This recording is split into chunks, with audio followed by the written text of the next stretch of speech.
Rupganj press club কর্তৃক আয়োজিত আজকের ইফতার মাহফিলের সম্মানিত সভাপতি আলোড়ন সৃষ্টি করেছেন। গরিব দুঃখী সাংবাদিকরা সবসময় অন্যের সংবাদ পরিবেশন। আউযু বিল্লাহি মিনাশ শাইতানির রাজীম। বিসমিল্লাহির রহমানির রহিম। فاذكروني أذكركم واشكروا لي ولا تكفرون يا أيها الذين آمنوا استعينوا بالصبر والصلاة إن الله مع الصابرين।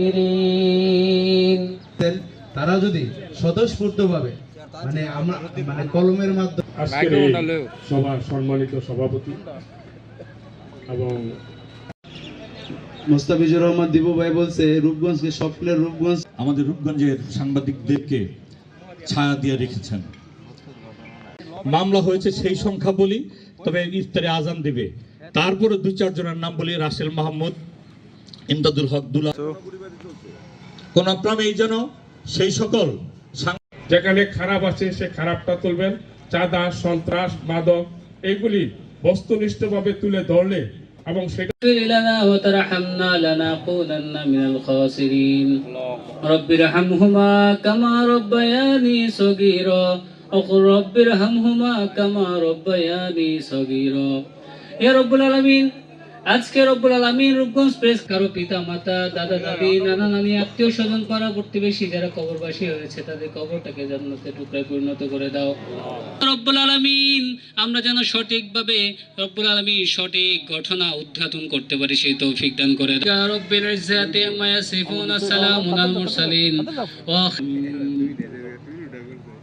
রব্বুল আলামিন সবার দোয়াকে তুমি কবুল আর মঞ্জুর করে নাও ইয়া রব্বুল আলামিন। তোমার এই সাংবাদিকতা পেশায় এটি একটি মহৎ পেশা। একটি সাংবাদিকের কলমের যে ধার, যদি সে সত্য লিখে,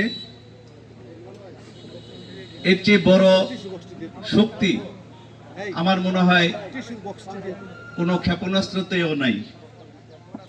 যে কলমের যে শক্তি, সত্য লেখার যে শক্তি, সমাজ গঠনের জন্য, স্বপ্নের রূপগঞ্জ গড়ার জন্য যে মুস্তাফিজুর রহমান দিবু ভূঁইয়া যে স্বপ্ন দেখেছেন, সেই স্বপ্নকে বাস্তবায়ন করার জন্য আমি মনে করি রূপগঞ্জ প্রেস ক্লাবে অনেক যোগ্য এবং অভিজ্ঞ সাংবাদিকরা রয়েছে, যাদেরকে নিয়ে আমরা গর্ব করতে পারি, যাদের লেখা এখন জাতীয় পর্যায়ে, যাদের কর্ম এখন জাতীয় পর্যায়ে আলোচনা হয়।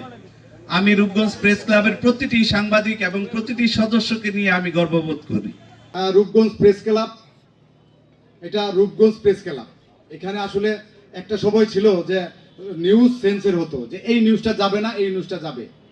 গত 1.5 বছরে হয়তো যারা রূপগঞ্জ প্রেস ক্লাবের সাথে জড়িত আছেন বা রূপগঞ্জে যারা সাংবাদিকতা করতেছেন, তারা হয়তো এক বাক্যে বলতে পারবেন যে রূপগঞ্জ প্রেস ক্লাবে এখন কোনো সাংবাদিকদের নিউজ আটকানো হয় না। যে যার মতো করে সাংবাদিকতা করছে এবং যে যার মতো করে সাংবাদিকতা করবে ভবিষ্যতে।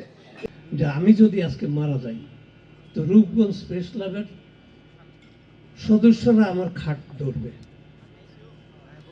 এবং আমার সন্তানদের সামনে গিয়ে দাঁড়াবে।